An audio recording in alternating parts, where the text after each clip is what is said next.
Ima šta reći? Šta ću reći? Katastrofa. Je li ko upamti ovo u Obarskoj? Ovo nije za pamćenje.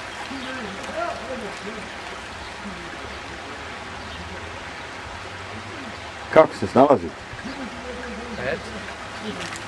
Ne znam sad kako je stanje tamo.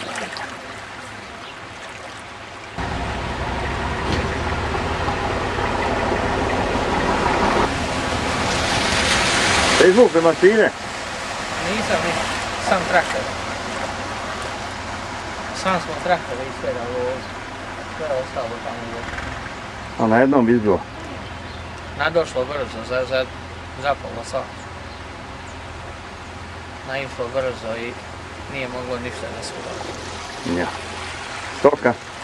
Stok smo ovo prevrli kod njega. Ovdje, pa i ovo voda? I tu je voda. A nemaš gdje ni otići? Pa gdje da ide? Nema se gdje otići. Nego da ovdje svi pod vodom.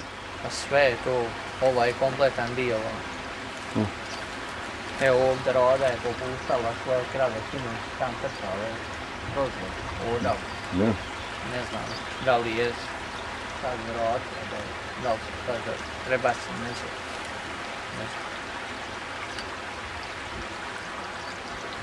Jeste u njive, šta je s njiva? Znam da radite puno zemlje. Njive su kompletne pod vodom. Sve. Pola metra je sve u vodi. Sve je uništeno, 40 dulma kuruza, 30 pšenice i ima oko 20 povrća. Paprika? Nema paprike, ima nešto bostana i kupusa. Rasada je propala sva. Nema ove godine, bit će samo da se preživi. Ako budemo mogli imati za to. Hoće li se moći tako krenuti na novo? Ništa nema, sve je upropašteno, financija nema. Kasno je da se bilo šta sad.